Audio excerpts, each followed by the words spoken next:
The NBA is crumbling? What?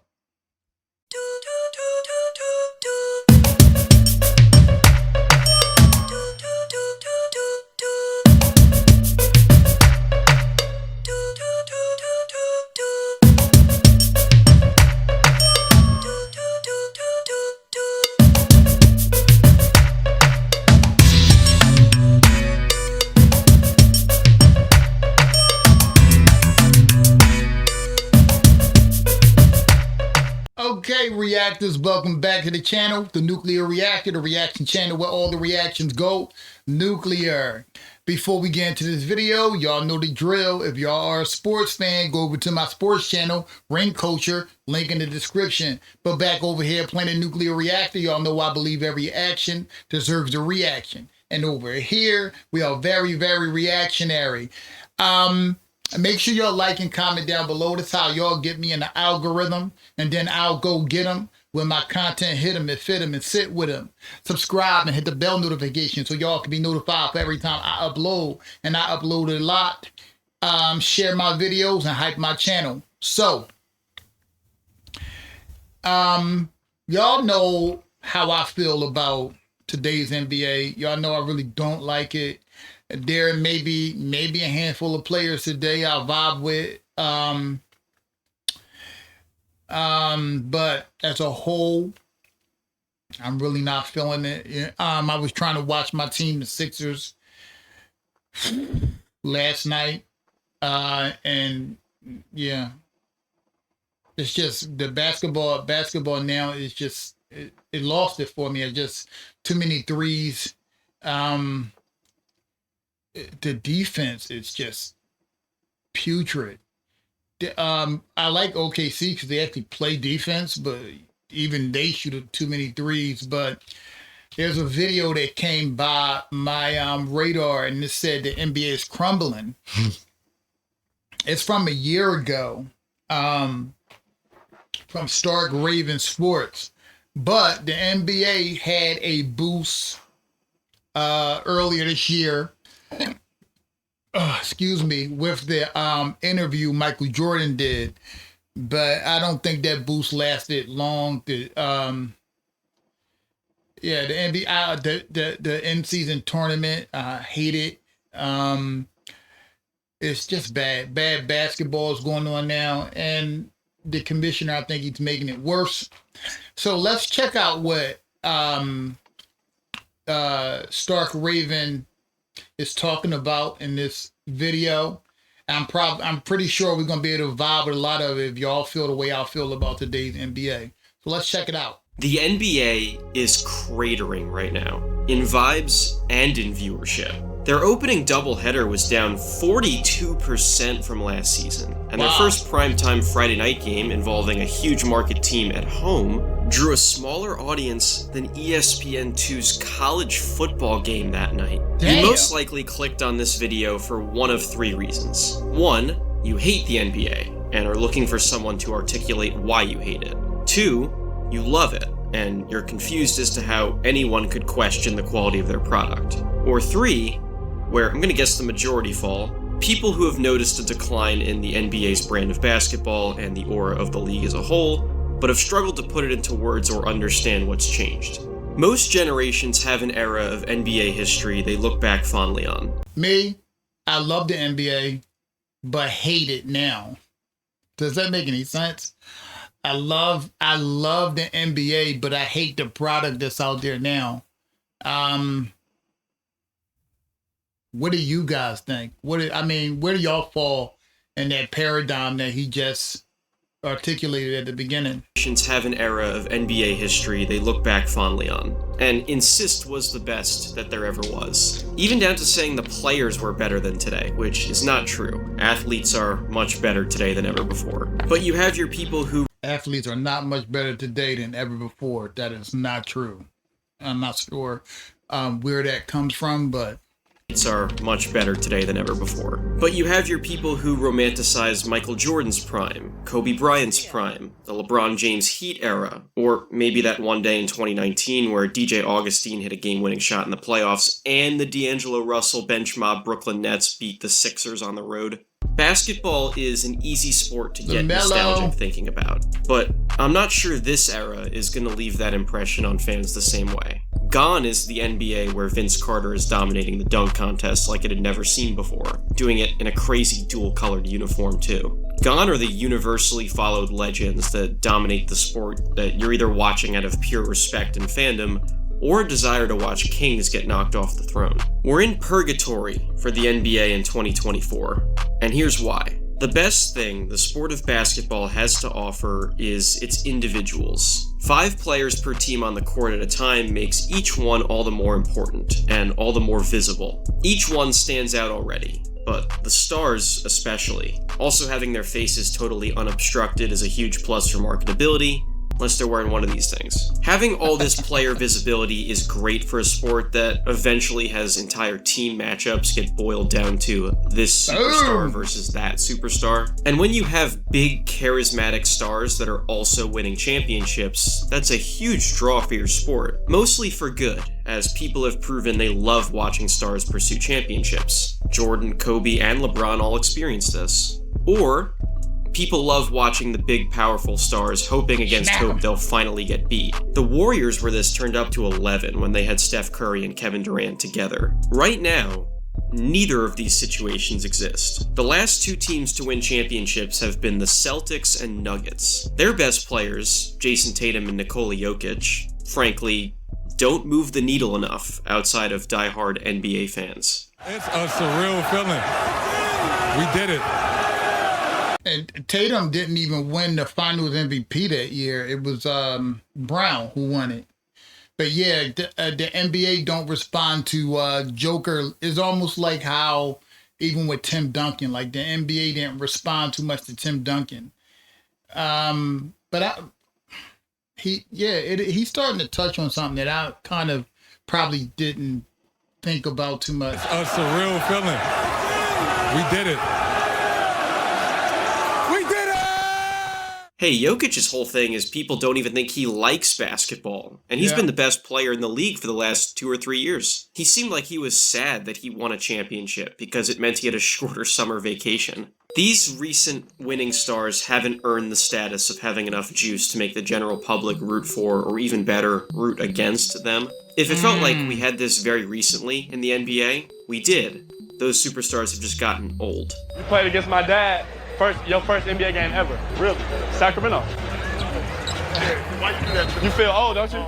They've aged out of the window where they're the very best of the best, and their teams aren't coming close enough to championships to make the pursuit compelling enough to get people to care. I would venture a guess that the 2 most popular and widely recognizable active NBA players are still LeBron James and Steph Curry. The old guard of the league is still kicking it, as are its most commonly known and loved figures. They're just not coming close enough to what really matters anymore. You've got a few candidates in the next wave of stars that have the potential to step into their shoes, most notably Anthony Edwards and Victor Wembanyama, but they both need to actually get a championship before they're able to become figures that transcend just basketball culture. They've got some time.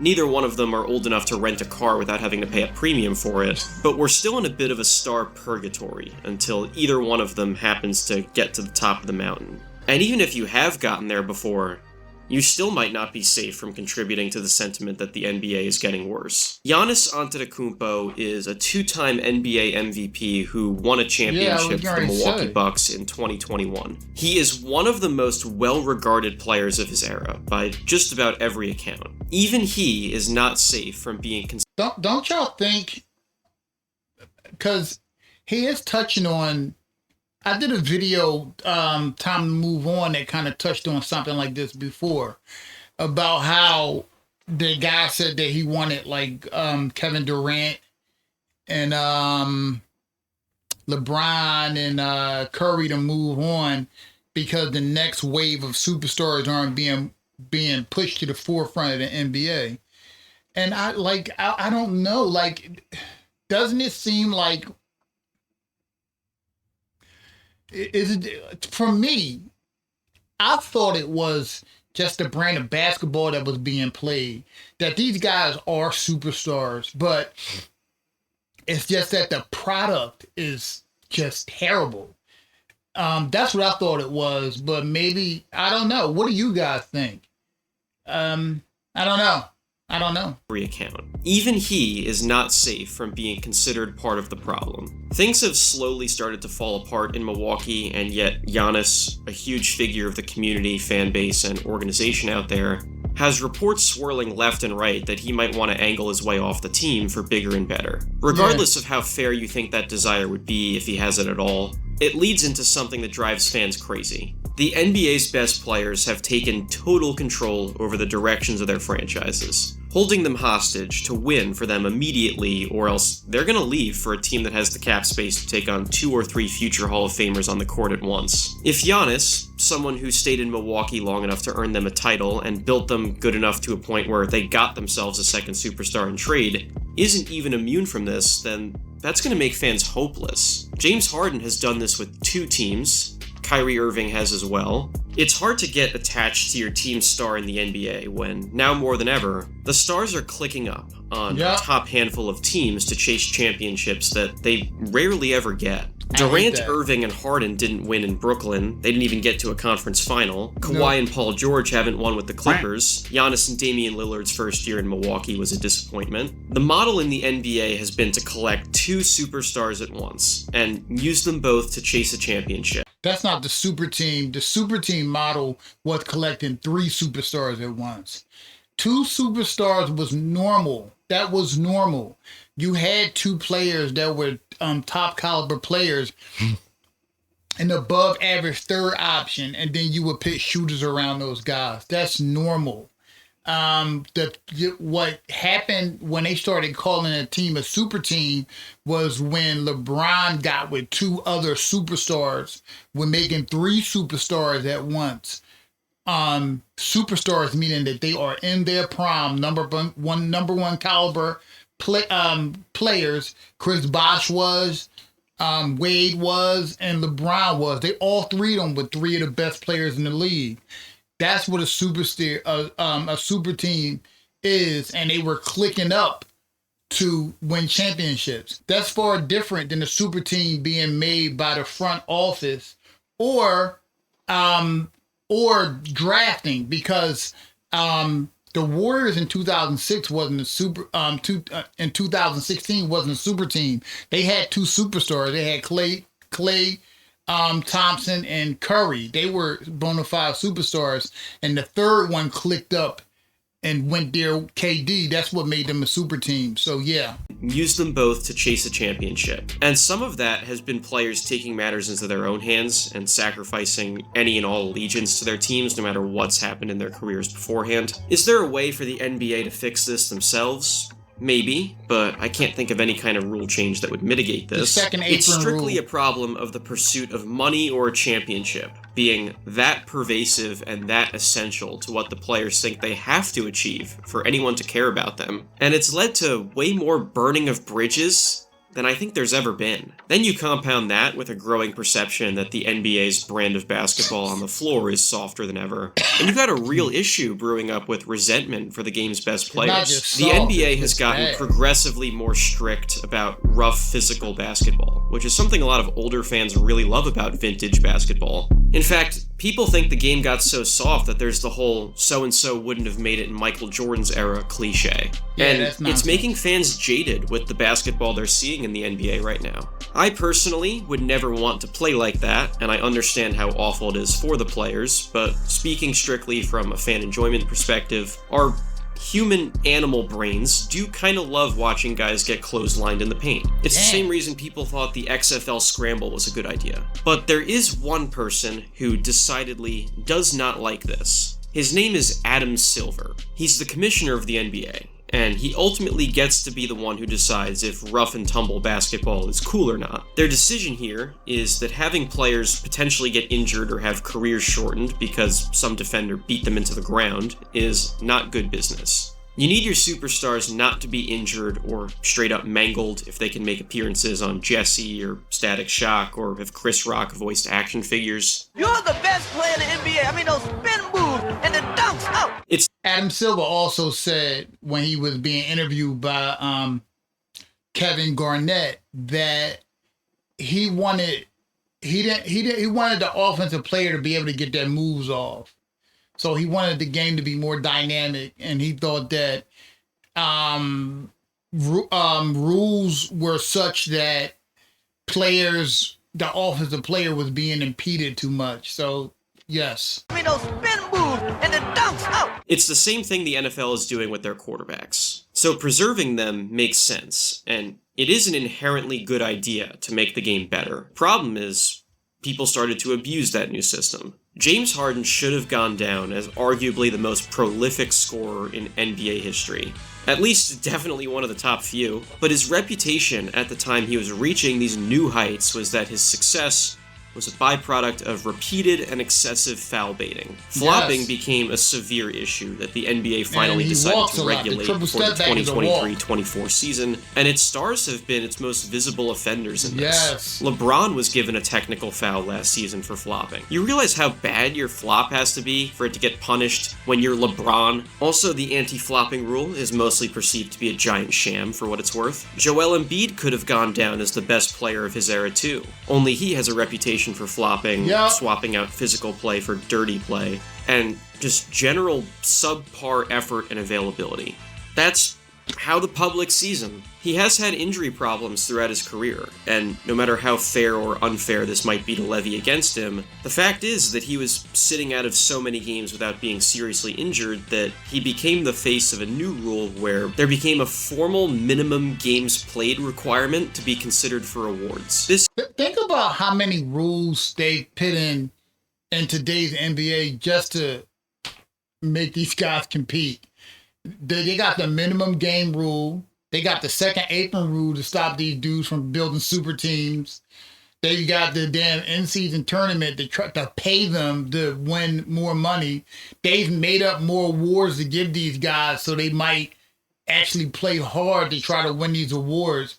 Is mind-boggling. None of this stuff is making the NBA better. None of it. But Adam Silver just keeps driving right down this hill of disaster. Insanity. For awards. This is more than an Embiid problem. Type load management into the search engine of your choice, and there's a huge paper trail of teams doing this to preserve their stars for the playoffs, thinking it keeps them fresh to give them a better chance at a ring. On top of all that we've said before, also having a lack of availability for elite players does not bode well for the likability of your brand. And what's really sad is that it does not have to be this way. Most of the NBA's best players are, and always have been, some of the most charismatic and likable people in the world.